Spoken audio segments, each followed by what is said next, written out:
Welcome to the Pantheon.Plus Rewind. Happy 4th of July weekend to the Pantheon community and all those who come and support us week in and week out here on the Rewind. Episode 13. Not the luckiest of numbers, that's for sure. And I just realized that we're recording this on a Friday. This is why we should cue the Friday the 13th music right here, but then we'd probably get sued. So I kid. Either way, one of my favorite times of the week, even though it's stressful getting this all out, is Friday nights when we record the Rewind, and even more exciting when we put it out there on Sunday for people to absorb and chat with. And I love the aspects of what this show does for allowing people to listen to Pantheon on the fly, hear our opinions, and be able to respond and be part of the conversation. So as always, I do this with my brother-in-arms, Theric, at my side. So how's it going, my dude? It is going really, really well. It is friggin' super hot here, but the AC is still on, so thank the gods for that. And he said happy 4th of July weekend to everybody in the US and happy Canada Day. Last Wednesday was Canada Day for everybody here in Canada, so I'm ready to go. There you go. So all around the North American sort of continent, we're celebrating. Yes, something like that. All right. Well, let's not keep anybody waiting any longer. Let's go ahead and kick this show off. This week in Visionary Realms news and notes. So in the VR notes and news section here, we'll start by talking very briefly about the VIP roundtable that actually just hit Friday night. So this month's roundtable featured Kilson, and he was by himself this time. Typically, he interviews different people of the VR team and takes submitted questions. This one was a little different. He had his own sort of discussion around community management and a lot of the side questions that sort of related to his time with Pantheon and his thoughts on development. It was really casual. So since this really just hit the mainstream here before we started recording, we're not going to go into super detail on this.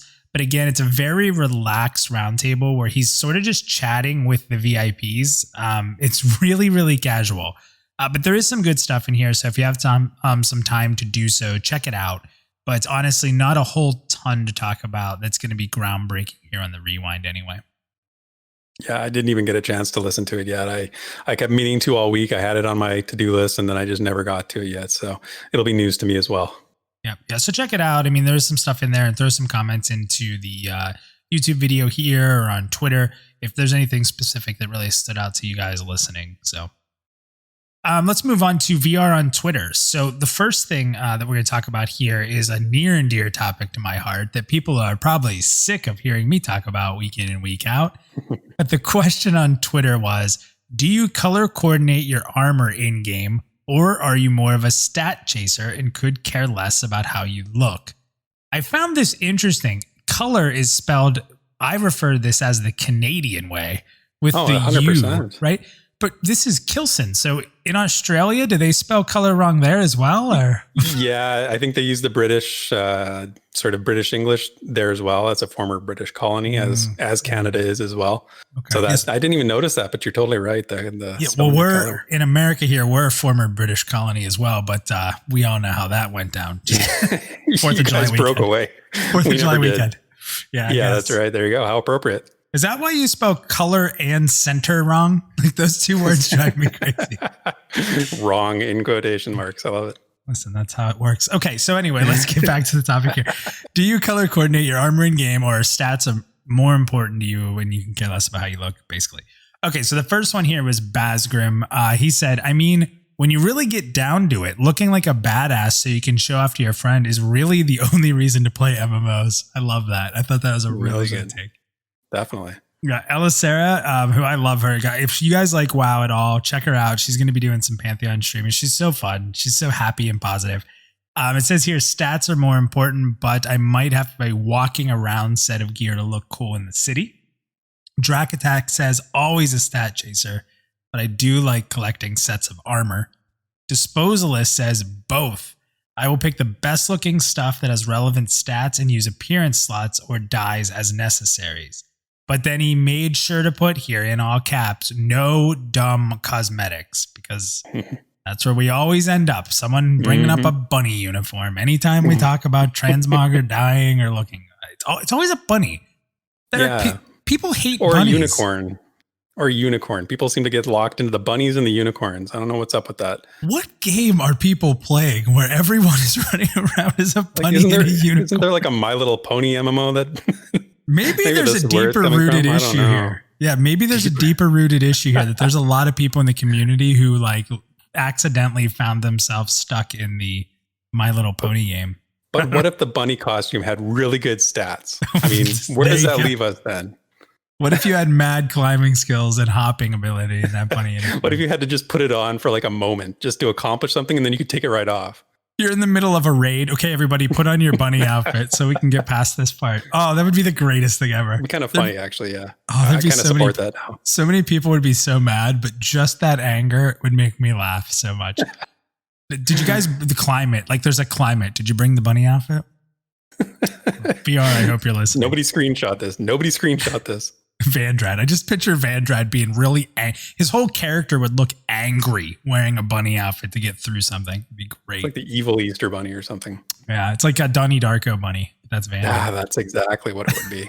That's exactly right. The next person here, a play by Sater. He actually was on last time, or she.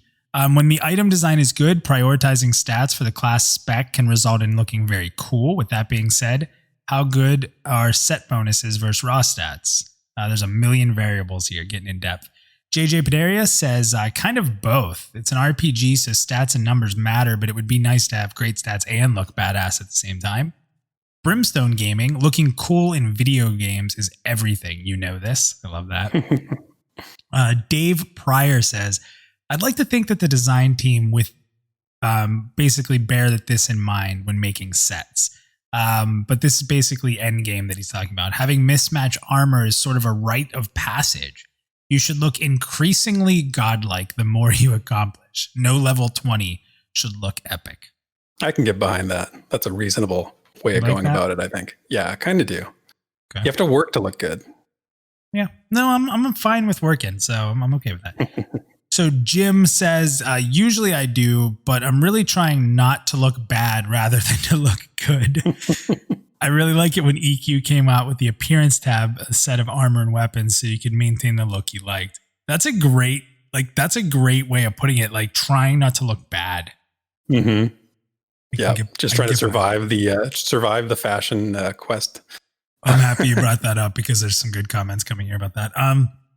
So we have Sylvia DeBarber said, I don't see why we can't have stats and cosmetics. I literally won't play a game if I'm forced to play a character that looks horrible. More freedom, the better, in my opinion. I hated that about WoW Classic. You can still have an old school feel and not have to go back to the 90s. I like that point a lot, and I'm going to touch on that a little bit in the future here.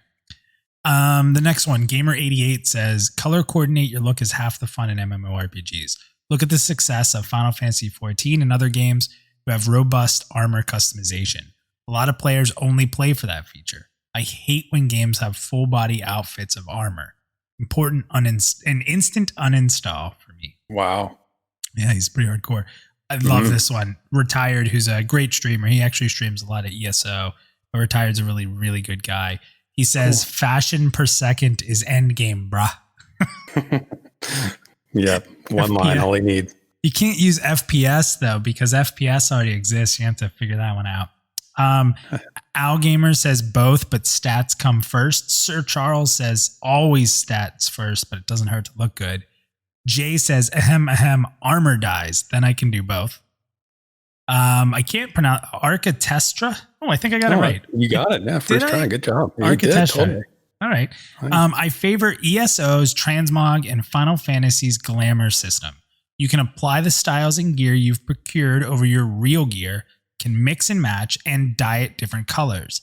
Even a simpler transmog like WoW's is nice.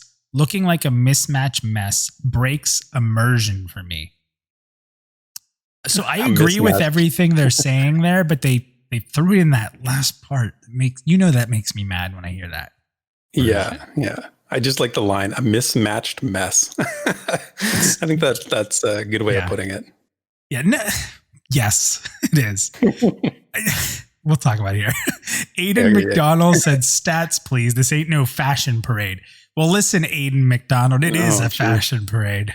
Hardcore on the other side of the super hardcore, yeah. Fupo Headhunter says, both. Any MMO nowadays that can't figure out a die system needs to figure out things about what they are doing. I don't know exactly what he was trying to say, but I get it. Like in modern MMOs. Needs dies. Yeah. All right, so let's go. That was a lot of the opinions. Most were it was pretty even down the middle. There weren't a lot of haters like Aiden McDonald, but a lot of people, stats and like maybe a little bit of this and that. So my take is, if you're listening to the show, then odds are you know me. I'm all about looking awesome. My competitive side is not going to allow me to ignore stats. So please don't get me wrong. If there's an either or situation, then I'm going to play around with things until I can kind of get what I need to be successful. But I also think it's important to note that dying systems and transmog systems should sort of be basic needs in an MMORPG. These are things that are staples in the genre, and to a large base of players. And it is kind of silly if, this doesn't exist. I really do think that. And it's also a huge collecting segment to the game that adds another reason to log in, or another goal, or maybe to go back into old content to kind of try to get some of the stuff you've missed. And I think that playability is something you don't want to just not have in your game. Any reason to log in or stay subscribed is a good reason. And this is a big reason for a lot of people. And to all the EQ fans out there who don't like this, yes, I'm calling you out, EQ fans. I'm an EQ fan too. So just know that first. But I very distinctly remember this, Theric. You tell me if I'm wrong, that people wore robes that looked awesome instead of wearing like a robe that looked really good. That was just stats heavy. Like if a robe was really cool looking, people wore that all the time. Oh, totally. That's the thing, is that it's that nexus of good looks and stats. And you can design for that to keep people playing, right? Like people know what looks good and what doesn't. There is sort of a common aesthetic. I mean, everybody's got different tastes to some extent, but everybody knows that having a really sharp looking robe is something to strive for. And, I think that's a really big motivator, like you said, for a lot of people to keep playing. So for me, I'll just add in my 2 cents here, but like for me, it's color coordination is important. I do like that. But for me, it's also about like texture coordination, right? I don't want to wear weird combinations with like plate and leather, or like weird cloth gloves with my plate chest piece. Like it looks weird, right? Like I need to be coordinated, like super padded gloves that look like mittens. Oh yeah, the mitten gloves drive me crazy. Yes, I've had games with those in them, and they're awful. But if I had my choice, I would have a perfectly like medium armor leather, nicely textured leather, full armor set that looks nice and is really, really good for my stats. So I mean, that sort of tells you, this is what people are into. Eric, I got to say, I mean, it kind of sounds like you're a fan of transmog and you just don't really know it that well yet. Well, in the discussions we've had, I haven't been against it. My only caveat is that you have to acquire the item first before you can transmog into that item. As long as you can do that, I have no problem with it. I just think we need to, like I said, it's motivating for the players to strive for a really good looking piece of gear. And as long as you get it, if you want to overwrite what you're currently wearing with something that looks like something you've achieved or attained before, no problem. Yeah, I'm 100% on board. And you know what the other thing too, and I've brought this point up before, but maybe not on the rewind. So I'm not going to go into it in depth, but I think that a transmog system in Pantheon could also be very, very good for the economy. And hear me out on this, because in other games, like there's soulbound items, right? So they become part of your transmog library because they're soulbound to you. And then you just destroy it or sell it for gold to a vendor or something.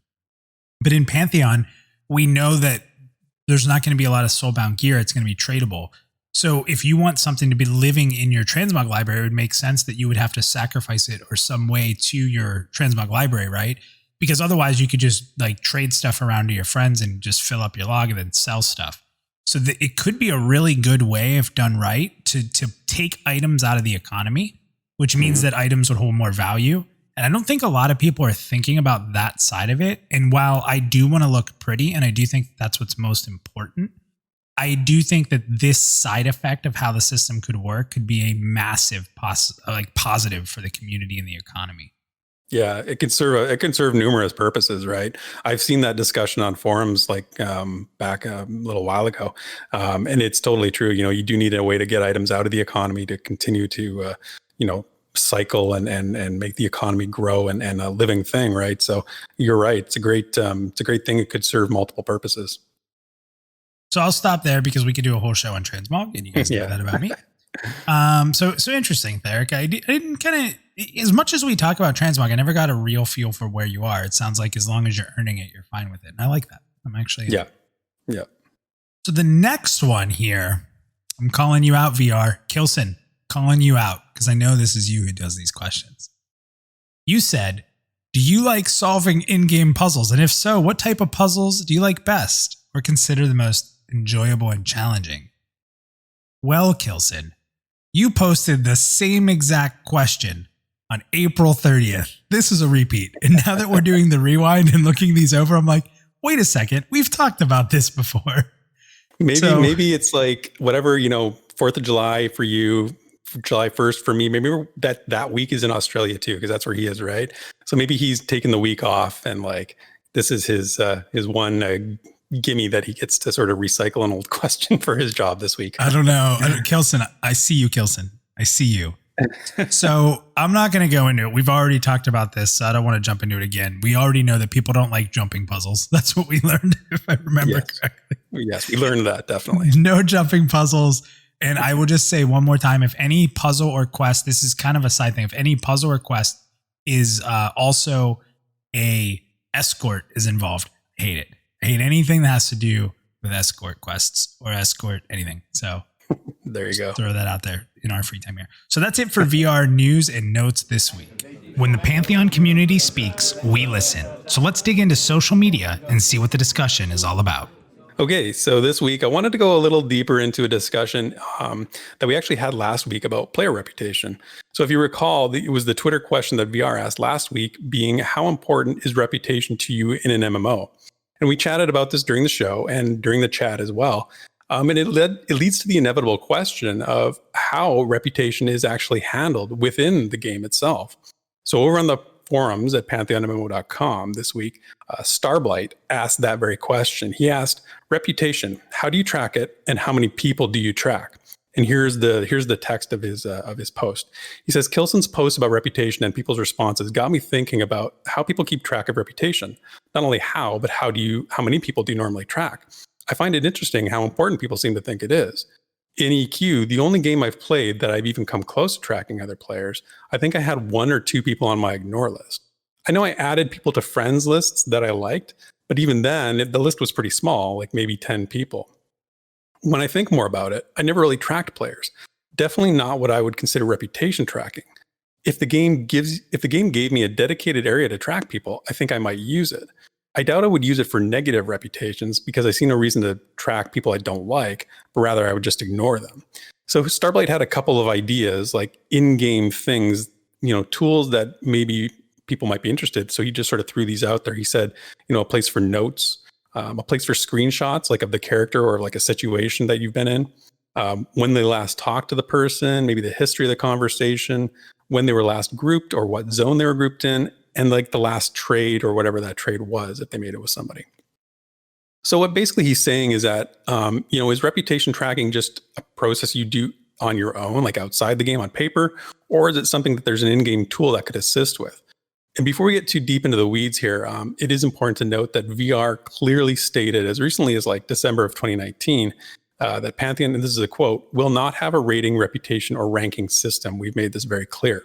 So, they're saying that they're not building a system into the game that really deals with this, but it's not also, I don't think it's excluding like a personal tool. Like I'm just saying like a simple note page or some way to put up, personal notes for your own purpose, for your own use. So let's hear what the discussion from the community said about this, because there were some interesting responses. First off is Nefel, and Nefel always has good points. He said, I'm ashamed to admit that for years, my guild maintained a blacklist. People who had severely wronged one of us got added to it, and everyone else knew to watch out for them. We even shared it with other allied or like-minded guilds. In addition, if we saw more than 1 or 2 names from the same guild on there, the guild itself went on a gray list of sorts. Basically, we communicated that the specific guild was not to be trusted.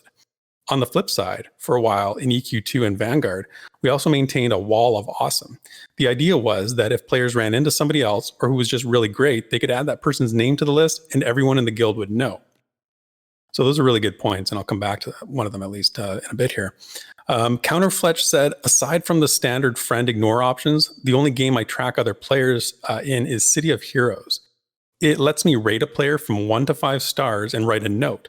This applies to the global account, so it displays for all my characters. It can be somewhat helpful, but it really needs 2 features to make it good. Here's the 2 features he suggested.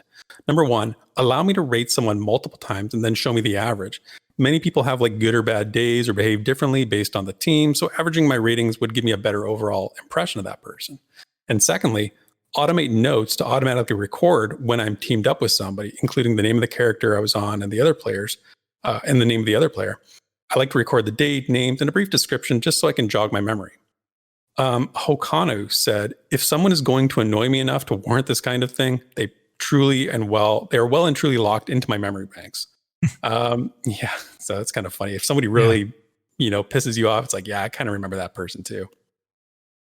Disposalist said, if VR really wants, now Disposalist disagrees with their stance on not integrating some tools. So that's sort of where he's going with this. But he says, if VR really wants to go the way of letting the community police itself, then they need to give them the tools to do it. These days, it will be a bigger issue than it used to be. I also think there should be public, not just personal tools to help with this, like a rating system. If it gets abused, it should be designed around like any other system. It's not impossible, and being tricky isn't a reason not to do something that could be beneficial. So it's a pretty strong counterpoint from him there. Fulton said, notes would be nice, and maybe last state of communication or grouping. In EQ1, I would add people I grouped with to my friends list and then eventually not see them for a long time and forget who they were and why I added them. That's such a good point. Oh my gosh, that's such a good point. I forgot. Oh my God, I'm thinking of my WoW friends list. I'm just like after a year, I go through and like just take people off and I feel bad because I just don't know who they are. Oh, I know. I'm 100%. I had my Hearthstone. I had my friends list in Hearthstone, and there's even a note system there. Like you could put a note about somebody like, oh, met them on this day and we did this, but nobody does it. No. Well, I don't know if Hearthstone had the note system, but I forgot who people were. Like, even if I had a really good match against somebody and we talked afterwards and they're like, good game, da, da, da, da, da. Like 6 months later, I'm like, who is this person? Why are you on my friends? I haven't talked to you since. Now there's some exceptions, obviously, but he's totally right. Like you just forget about these people eventually. Totally. Yeah. So Kalok said, I have a OneNote where I keep track of people on my personal blacklist. I track who they are, any alts I know of, what they did to earn their spot there, and when they did it. I do something similar for people on my personal friends list as well. So that's a pretty organized system. Did you ever see Billy Madison? Long time ago. Like when he calls, it's a goofy guy's name. He calls him and he's like, hey man, I just want to say I'm sorry for beating you up back in high school. And he's like, oh yeah, no problem. And he crosses his name off like the list of people. Don't make Kalok mad. That's what I'm just saying right there. Yeah, seriously. He's got like notes on you going back 20 years. He knows where you are. Yeah. He's like the FBI. That's funny. Yeah. Philo said, I found it isn't necessary to track anything if the server populations are well balanced in a game with slow leveling. After the first 6 months or so, you have crossed paths with everyone else who is max level at some point. You either have direct experience or you've heard things from other people, so you know who to avoid. Word of mouth happens readily, so you end up knowing where the bad eggs are. By that point, if you're an active player and you haven't heard something negative about somebody, they're probably a competent player and a decent person. Granted, if you don't play much and you're not quite as immersed in the community as others might be, you might not know what's happening on your server. Renaria said, I keep track of them by memory. If someone does something bad enough to warrant being on my blacklist, and it has to be pretty severe, then it'll stick. If it doesn't stick in my memory, then they get a second chance. Like people have bad days and make a bad decision now and then. So it's if it's a one-time thing and not severe, I just forget about it. So he goes on to talk a little bit about his experiences more specifically. Merrick says, if someone said something disgusting in chat, I would just ignore them, and that was that. Sometimes I might give them the benefit of the doubt, like the 3-strike rule. I also got to know a number of folks through regular random pickup groups. you quickly learn to identify who the bad players are, or just generally bad people, I guess. However, when you are facing very challenging content and harsh penalties for failure, people tend to be less asshattish and actually focus more. I'd like to see that revived in Pantheon, but the world we live in, it's greatly changed, and I doubt whether we'll get that playstyle, or whether that playstyle, much less the attitude it takes to tolerate it, can ever be a reality again. So he's kind of hoping against hope, I guess. And then lastly, Chogar said, I'm all for having an in-game method to track players as long as it's on a personal basis and not public. Meaning if you do not like somebody, and you will know, however, nobody else will. Letting a system remind a person who they had fun with or didn't have fun with, he's okay with. Public ways of shaming people or praising them, that has too much potential to be abused, he says. So lots of good points back and forth there. Not everybody's sort of feeling the same way about it, which is always interesting. For me personally, I've always taken notes. I'm a pretty big note taker, journaler kind of person. It helps me when I write things down, especially as I get older. I have to write things down, or else I just don't remember them. If somebody does something I think is reflective on their character, I always make note of it. And I wouldn't mind seeing a space for something like this in my character's bio, like just something on my character page. It's easy to do on paper, but if it's in the game, I would probably use it. I think what Nefel said about having a rating system with a guild is a really good idea. And we talked about this last week about guild tools and group organization. But, beyond that, if it stays out of the game, that's maybe the best case scenario. I don't know. We go down this rabbit hole, you get into like gaming the system, people abuse it, it gets used for nefarious purposes, that kind of thing. In reputation, being sort of organic is actually one of the reasons why we play social MMOs, right? Hearing about people, what people are up to, who did what, and sort of that back and forth, of word of mouth, or maybe, keeping up with the community. That's what it's all about. And you have to sort of be engaged and sort of, mentally tracking these things a little bit, or just make connections with people so you can learn what's going on. And I think allowing it to happen naturally is sort of a big, important piece. And there's a bigger discussion here about how you prevent people from dodging bad reputations, but we'll save that topic for another day. So having heard all those opinions, Minus, I know you really wanted to jump in a few times. What do you think? How do you track good and bad people on a server? Yeah, it's kind of interesting to hear like all this stuff people do. Like I said, I played WoW for like 14 years, and I'm trying to think if I had anybody on my block list. If I did, I don't know why. And if I did, it was probably less than 5 in 14 years. I've never been one to really back down from someone who annoys me. Like usually if someone tries to annoy me or make my life miserable, I'm pretty good at countering it to the point where they go away.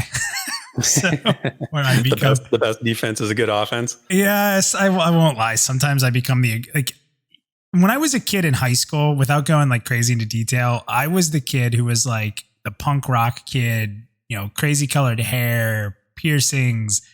I was the kid in my school who picked on bullies, right? Like, so like I was the protector of like the nerdy kids and all the weird cliques that had like 4 or 5 people in them that didn't really fit into a group. So like my whole life has been like, when somebody's like trying to be a douche, like I'm like, oh, game on, let's see. And so like I am kind of aggressive towards really negative people.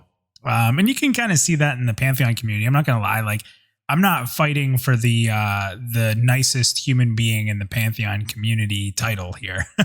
I'm going to be me. I do believe in community. I do believe respect is important, but sometimes like open and honestly, like some people don't deserve respect. Like you have to earn it. You got to call a spade a spade. Yeah. I mean, you do have to sort of, you got to hold people accountable sometimes. And I think that this is one of those systems that, that the goal is the goal. You want to hold people accountable. You want to say like, oh, I don't want to let you get away with being a dick this time and not remember it next time when we group up. And I can't tell somebody why, what you did last time. You want to remember those kinds of things. So I hear what you're saying. And I kind of agree with you.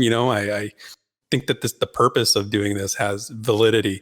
And I love that the approach you take sometimes when somebody's saying, something, when somebody's being disrespectful or somebody's being just a jerk, I really respect your approach with that sometimes. So well, what's interesting, right? So there's all these theories on how you should represent the community, right?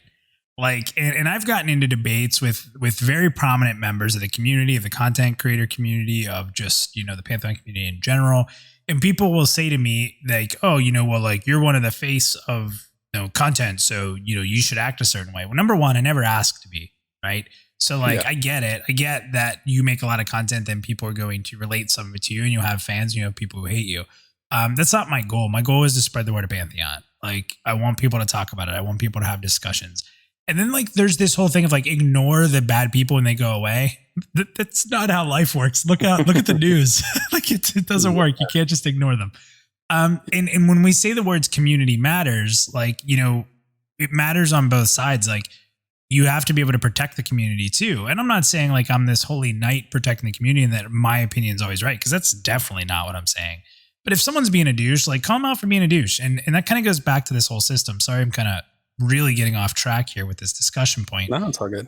But it's interesting to me because I can remember there's two people in particular. No, there's probably 3 or 4. There's people in WoW that I remember from just constantly spamming like trade chat channels, right? And they had a bad reputation for that. And just like the shit talkers, I guess you'd say.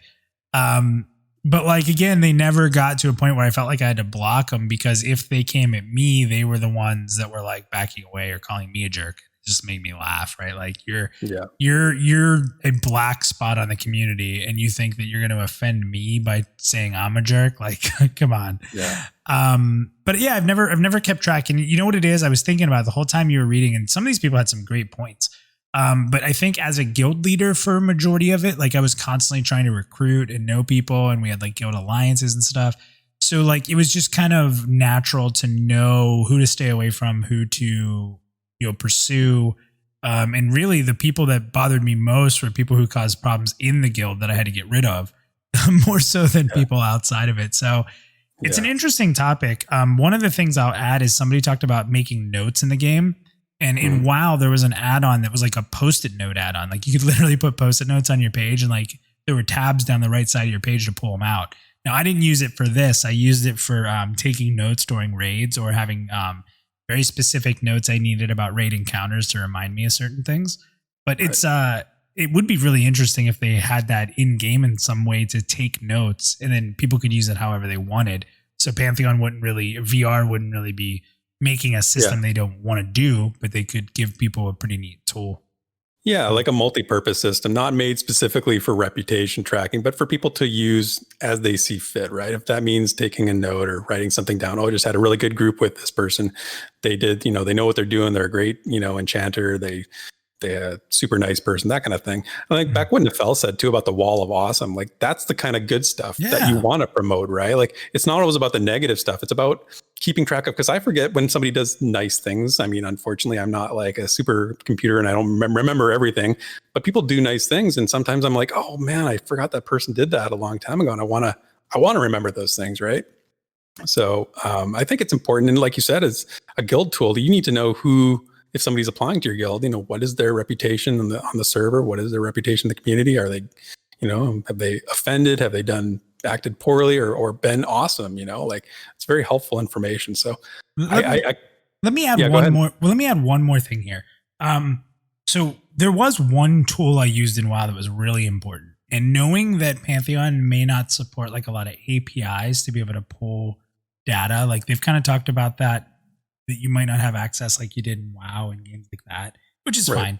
But there was a website where you could like look up somebody and see all the guilds they were in.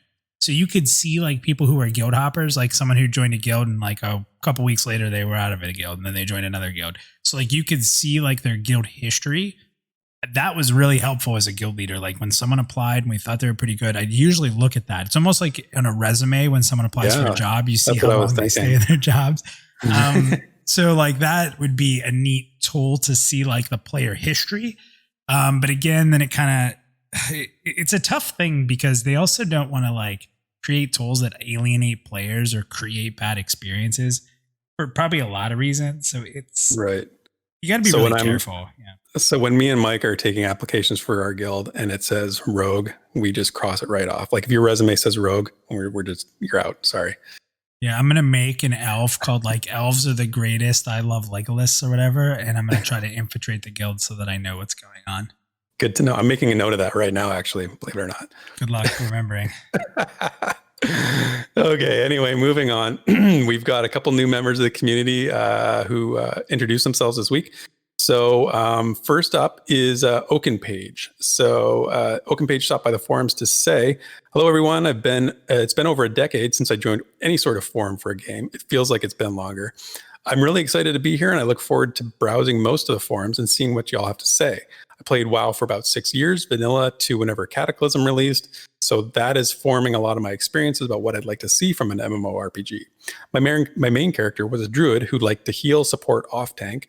My second character was a warrior, and I loved to tank. Mostly PvE dungeons and raids, but I enjoyed PvP battlegrounds occasionally as well." So OakenPage goes on to give a bit of a memorable story experience from WoW. I won't go into it here, but some of the things that they're looking forward to the most in Pantheon is class identity, being a nobody, making my way around the world, so that no more hero stuff that we're seeing all the time, and they say that as well. World lore with a rich history and background. So yeah, good to hear you there, dude. Rich background. You already said that. I think that's it. Thanks for reading if you took the time. So yeah, welcome to OakenPage. And secondly, Counterfletch, who actually I mentioned earlier, one of the comments in the previous discussion, he has been around for quite a while, and he just finally got around to doing an introduction. So he says, "I've been semi-active here for about a year and a half, but I never bothered to introduce myself. Started MMO gaming with Anarchy Online, where I was very active in the forums. I was mostly well known for my guide to teaming with docs, which I wrote as a way to parody all the crap healers have to deal with. The thread ended up becoming quite popular and was even redone for different games by others. So Counterfletch has played other MMOs, EQ2, Dark Age of Camelot, DDO, Guild Wars 2, and a few others. Played the most and still play is City of Heroes. I think that actually was his comment earlier. He likes the creativity that game allows and a huge amount of replayability, and was drawn to Pantheon because I'm looking for a modern take on first generation MMOs. I really want a challenging team-based game that rewards player scale and takes place in a large open world." So yeah, so welcome to OakenPage and Counterfletch over on the forums, and maybe look for some of their comments in future discussions. So welcome, you guys. Reddit was quiet this week, so we were going to skip Reddit this week, where we'll check back next week. But over on Facebook, there was some interesting posts. Firstly, we have a new member of the Facebook community, a new person. I think this person might be the leader of the Autobots because their name is -Prime. So if you start seeing like posted targeted ads that just seem a little too specific, you might actually be a bot. But I'm just kidding, of course. Nice to see you over there, buddy. You rebranded yourself on Facebook. Well, yeah. So I used to be on it on my personal page, but like I honestly hate Facebook like more than life itself. And I do believe that social media is the cause of everything negative in our world. And I know that that's ridiculous coming from a guy who spends so much time on it, like through Pantheon.Plus. So I actually am starting to just get rid of all my personal stuff and just making social media more about the fun from Pantheon.Plus and making it a positive experience. So I'm deleting my real Facebook. And like, my family's like, "Oh, like, where are we going to contact?" Like, they just text me or whatever. But so, yeah, it makes you pick a first and a last name. Like, yeah, you should have saw how agonizing it was to pick a last name. So it's like, whatever. I'm right there with you. I'm not a huge fan of Facebook. I don't like to say that here because I know that Chase and the groups over there. No, they're doing great. It's not like Facebook that's bad. Yeah. What they're doing is great. Like, the impact on our personal lives is what I'm away from. I love their group. I know. I do have a Facebook profile, but it's not my real name. And it's like my secret, whatever undercover name, just because I don't care for Facebook. I don't mind Twitter, whatever, but Facebook, I have a real issue with just in terms of them as an organization. But, it is funny when you I had to pick a name. Obviously you have to pick a name over there. And so I was like trying to be real creative and sneaky about it. So they don't make it easy to be anonymous, but you can still do it. When my first name I put was -Division, and they stopped me from making the account, and they said, "It looks like you're trying to make a page." So I was like, "No, it's like, because it's like apparent, like Facebook, like one of the rules is it has to be your real name." Like, heck with you, Facebook. Why? It's so, whatever. Like, I'm not giving you any my bio. You don't need my bio, dude. Anyway, there was a pretty funny discussion over there. Actually, it's sort of a joke. It made me laugh. This week on Wednesday, Douglas Dixon said, he asked the group, quote, "Probably had been asked before, but will you be able to play Pantheon in VR?" And then like exactly to the minute, an hour later, Alex Loomis posted, quote, "Probably been asked before, but will you be able to play Pantheon on a 56K modem?" So obviously Alex is just having a little fun, but I really salute his wit and his comedic timing with that. And, of course, the answer to both these questions is no. But some of the responses to Alex's question about the 56K modem were really hilarious. I'm going to read a few of them because I love it. Now, I had a 56K modem, so I can completely relate. So if you're not times two, okay, buddy. Good. Yeah. Well, if you can relate to this, you'll find this funny. William Marshall said, I just had flashbacks of the dial-up tone, and I swear it's just as vivid as war flashbacks. You've got like PTSD from the dial tone, which I can relate to. Somebody said, Henrik said, I felt nostalgic a couple of years ago and set it to my ringtone. Didn't last a day before I had to change it. I've done that. And same thing. Really? It didn't last long. Yeah, I've done that. It's so funny for like 10 minutes and then it's not funny anymore. I'd never thought of doing it. I kind of wanted to do it. And then I'm like, I'll just take Henrik's advice. I'm not going to waste my time because I will end up changing it immediately. Dayton said, I distinctly remember my level 17 halfling warrior leveling in Highkeep's basement on dial-up when my mom called someone. And he's got like, flat face. Phone line issues back in the day were big.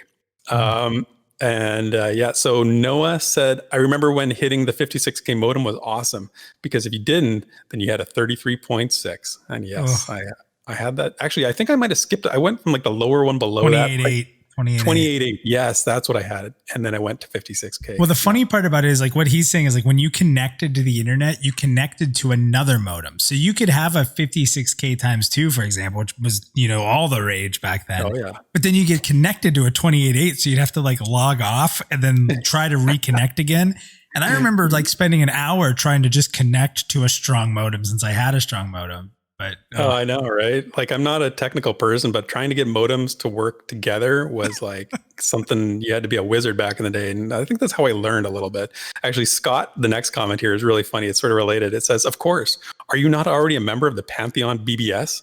Just hop on Gopher and look it up. If you can't find it, just message them on ICQ. So BBSs were another thing. I was all over the BBSs when I was like, preteen, 12, 13-year-old. Does that stand for bulletin boards?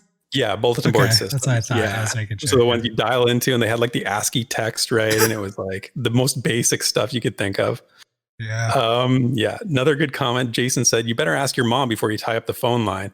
And then lastly, Milan said, do you want to play this game from the Museum of Technology? So great, right?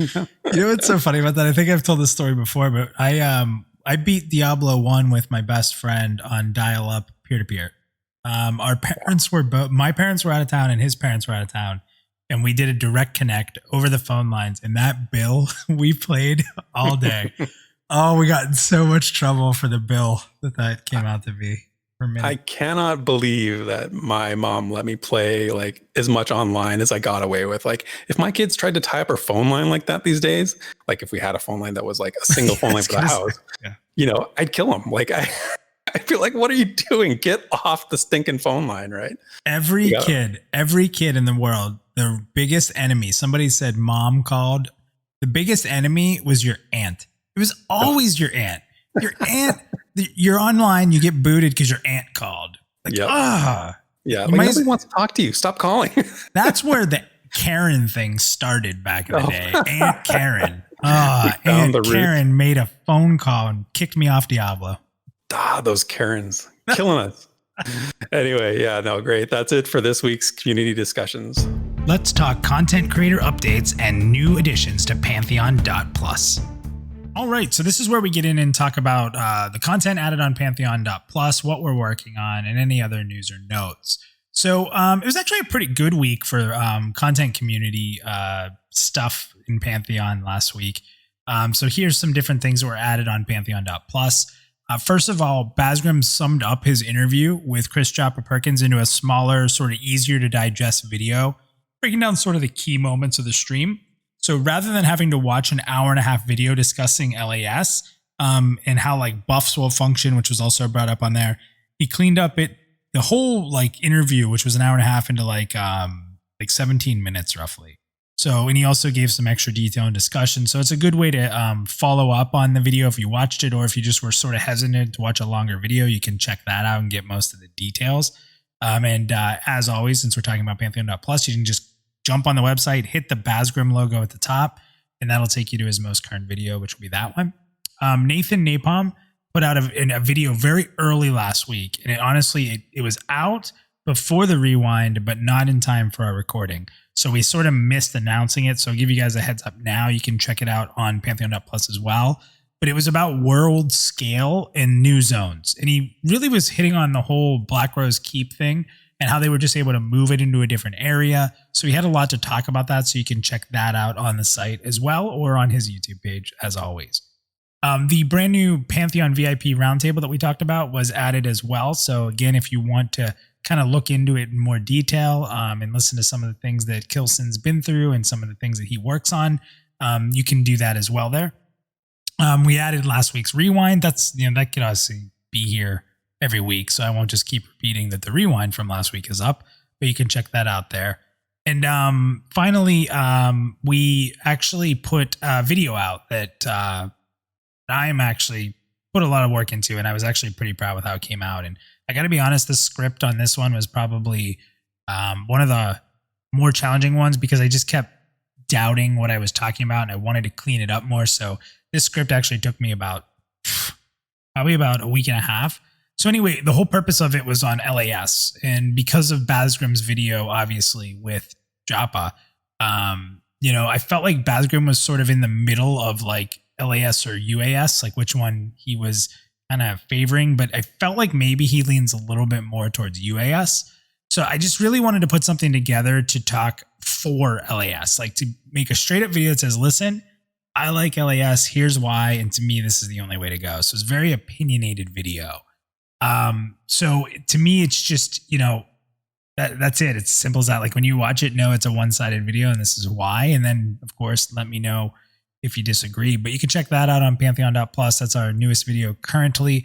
So I don't know. I don't know what you think about it, Eric, but it was great. Everybody should go watch it. The way you structured it was really clean and clear.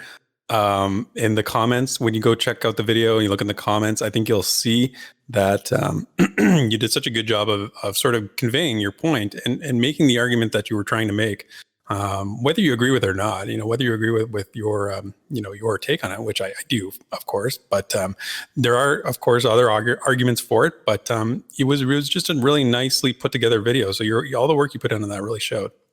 Yeah, the gist of it is, guys, is like, to me, it just plays so heavily into the group dynamic and social aspects of tackling content with a team. And I think that that's really it's like really the core of why I want to play Pantheon. And I think that in every way, shape, and form, this LAS or limited action set setup, it makes you rely on others more. And I'm totally okay with that. Like, I'm against the whole, like, I'm the superstar and we died because of me. Like, I don't know, teamwork. That's one of the things in the video I liked the most was the way you sort of set up an example group, right? You sort of laid it out on the screen. Anyway, I won't spoil it for people, but there's a good visual in there for you to sort of see what you're saying. I really appreciated that. Know your role. Play your role. That's the one takeaway I hope some people come away with. But I could go on forever about this, but if you're interested in hearing my side, check it out. And whether you agree or not, let me know what you think. So, Theric, you have some news. So let me give you the mic here and you can talk about what's coming up soon here on Pantheon.Plus. Yeah, so I'll just jump in here and announce that I got part 4 of my Lore of the Classes video done. So the series is now finished, and we're going to release it on Monday next week. So if you're listening to this on Sunday, it's coming out in a couple days. And, I basically, if you haven't been following the series, I go through each of the classes in Pantheon and find some detail about them that connects to the lore and sort of tells their story. So like, if a class has a special connection to a certain race or a skill that they have that's sort of named after a legendary character, or maybe just, a special role in the history of the world, those are the kind of things I tried to point out. So, and I knew when I decided to do a four-part series that seeing it through to completion would be a serious challenge. I should probably aim a little lower next time because it was a grind a little bit. And there were definitely some moments where I thought I wasn't going to find that piece of lore that I needed to connect without going like way off the deep end and sort of theory crafting, way too much. But to be honest, it was the comments in the community, from the community, and the kind words that really kept me motivated. So I really thank you to everybody for motivating me to continue on with it. So if you want to learn about the lore of the Dire Lord, the Paladin, the Ranger, and the Bard, just so you know. I included the Bard. There's actually some cool lore about the Bard that they've, I won't spoil it again, but check it out on Monday. It'll go live then. And I'm always up for ideas for a new lore project to tackle. So if you have an idea or you want me to think about trying to delve into something, just, ping me, find me, and let me know what it is. And I'm happy to look into it. So, yeah. Good stuff, man. Like I've said it a bunch of times, but the detail you go into and the way that you know the lore to be able to draw some of these connections. And I know sometimes it's theorycraft, but it's usually pretty legit. And I'll say this too, for those that don't know, we were doing a Pantheon.Plus U and some of VR were talking about, or was it, maybe it was something else Gerhard was talking about. Gerhard. Yeah, I was talking about like how he loves watching your videos, and I was like, "Oh, that's so cool." Yeah, I had a moment there. So if the master of Pantheon lore is enjoying Theric's take on the lore, then we're in good shape. So good job to you, Theric. Thanks, dude. So what's being worked on Pantheon.Plus? I don't want to sound like a broken record here. We're still working on the article submission tool. We're using an open source rich text application that was working okay. But the more and more we tested, it was just buggy and it was crashing a bit. And like the last thing I want is you go to a website and crashes because of an add-on. Like, no, thank you. So we actually found a different add-on / open source mechanic we can build into the site. And it seems to be very clean. So we're really excited to put this into its actual test environment. And on our beta site, we actually throw it in and can play with it. And we have some article writers who go in and really put it to work to kind of tell us what issues they're having. So that should actually be done in like a form for us to go test within our own site very shortly. And if that can pass some of our tests, that's going to push us very forward with the article submission. And we think this is going to be a really big deal because we're going to be allowing people to write their own articles, write their own stories, lore, whatever they want to put on the site and have that as a part of Pantheon.Plus. So you're not just waiting for videos from us content creators. You're actually going to have articles that you can comment on, be a part on, and write your own opinions and even link back to your sites or your projects that you work on. So we're really excited for that. And it's also going to play a lot into some of the other things. That's why this is taking a little longer. And when I say we're getting there, I don't know how quick this is going to be, but when we do, it'll be a full featured part of the site. And we hope that you guys will come submit some articles on the video. So some other news from us is that we recently put a tweet out and a Discord post. We're actually looking for a front-end web developer. And we'd love to bring somebody in from the community who may be interested in actually becoming a partner at Pantheon.Plus. Now, what does that mean, becoming a partner? It means it's, sitting down and talking about what percentage and blah, blah, blah, and where we're going to go. We're not just looking to hire someone temporarily. We want to bring a partner in who's going to be here for the long run. And there's a lot we have to work on with that. But if you're somebody who is into front-end web development, hit me up on Twitter or Discord or whatever you want to do. Make no mistake that my partner in crime, Poiru, is doing a great job. And he's always he's a super crazy back-end programmer. And he's learning the front end as we go. So if we don't find somebody who fits our team, it's not going to stop us from doing what we want to do. We just think that if we can find someone who wants to come in as a partner, who has experience in HTML, JavaScript, or CSS, I think that it's going to help us get to things quicker. And quicker is always good. So if you're interested or you know somebody, shoot them our way and maybe we'll find another partner to bring into the Pantheon.Plus team here and help build our future up a little bit. So with that is it for news with Pantheon.Plus, and I'll turn it over to you. Discounts, upcoming games, and general rants. Here's our wish list. Okay, so we are on the wish list now. And so in the Pantheon community, you guys think we've been waiting for Pantheon for quite a while, right? Like it's been a long cycle. But let me share a little tale about a game that I've been waiting for 8 years. So back in 2012, which was like the heyday of like crazy Kickstarter projects, there was a new game by the two guys who created the Space Quest games back in the late 80s, early 90s, and it was announced. It's called SpaceVenture. So now the Space Quest series is like seriously cherished childhood memory of mine. And I love those games, the third one in particular. And of course, I jumped in headfirst on this Kickstarter project. Backed the project at a pretty high level, and it met its funding goals with like 10,000 other backers. Now, at that time, the estimated delivery date was 2013. After all, it's a fairly simple adventure game, and it really had a pretty small budget. It was like a $500,000 budget. So it seemed reasonable, and there might be some delays, could be expected. Well, here we are, it's 2020, and we are still waiting for this game.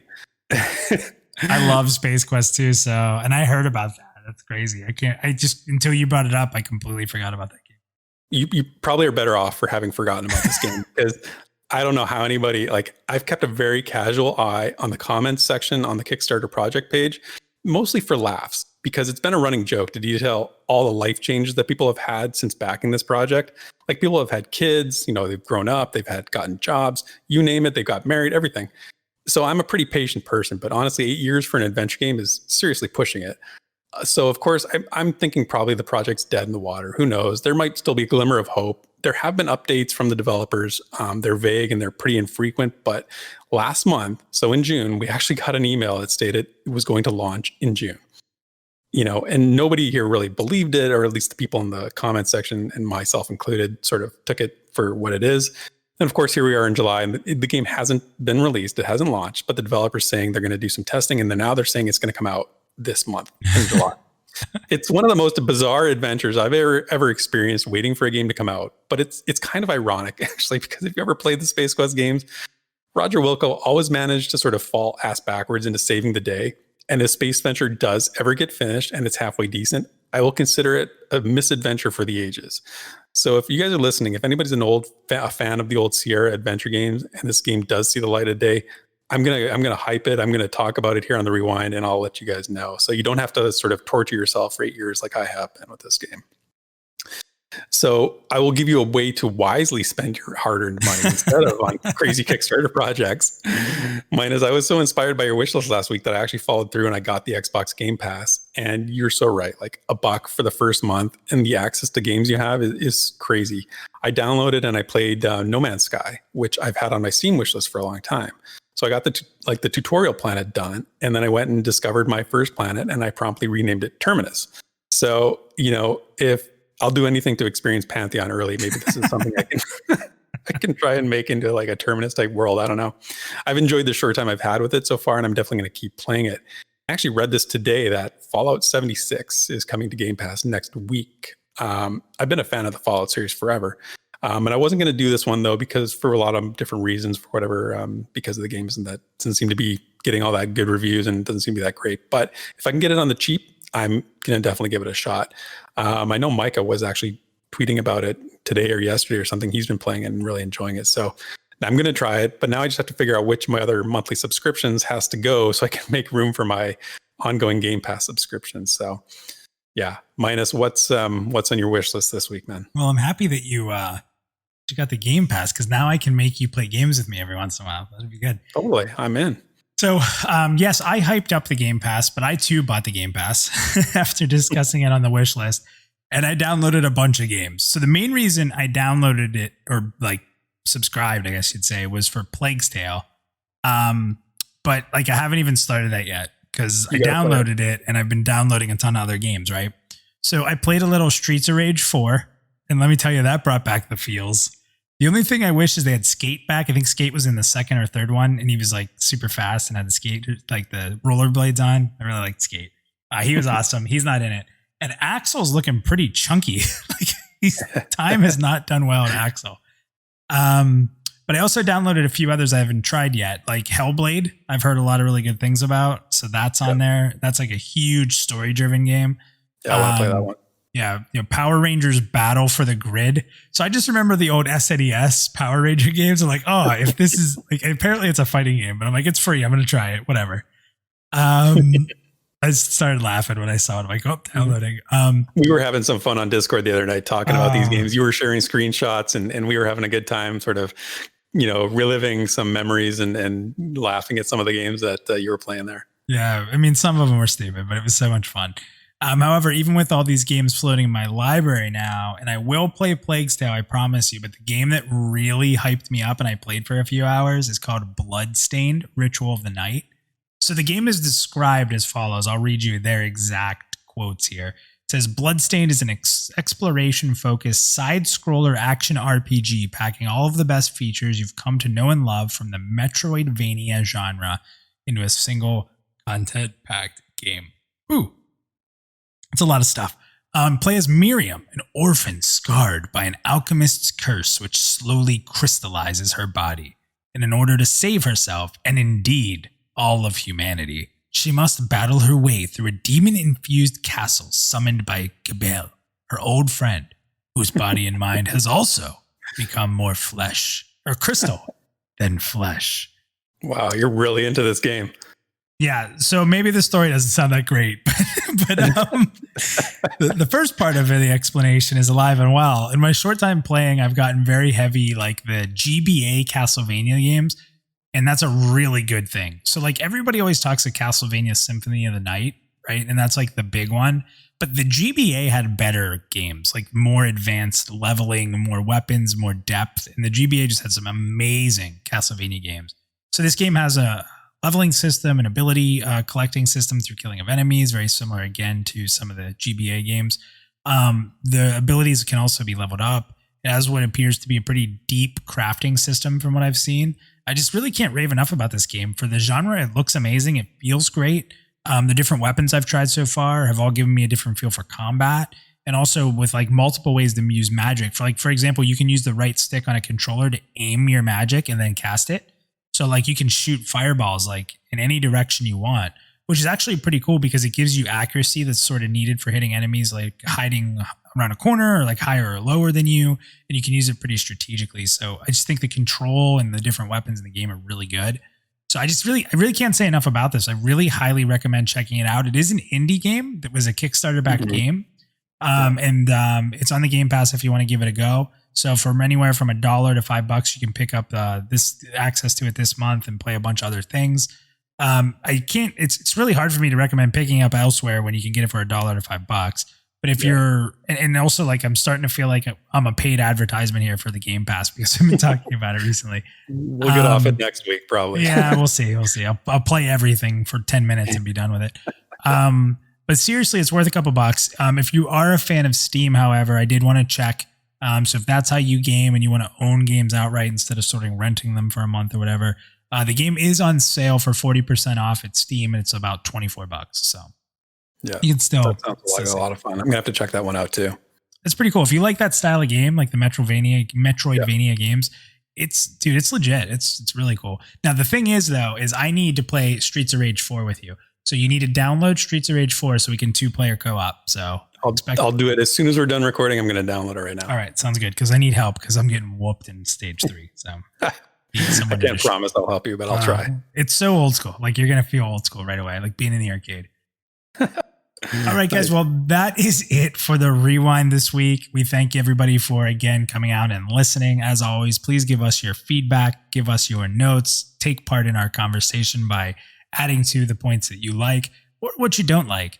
This show is for the community, so we hope that you'll let us know the things that you enjoy us talking about and help us with deciding what future content we're going to continue to push. So hopefully you guys like the wish list. If not, let us know what you'd like us to talk about more. So Derek, another great show. Thank you for your time and thank you for putting everything into this that you do. And I'll see you next week. Cheers. Thank you for listening to this week's episode of the Pantheon.Plus Rewind. Be sure to follow Minus and all Pantheon.Plus related content on Twitter, Twitch, and YouTube under the name Pantheon.Plus. Also, be sure to follow Theric at PantheonTheric on Twitter. Keep up to date on all Pantheon Rise of the Fallen information on www.Pantheon.Plus, the definitive source for all media of Pantheon. Until next time.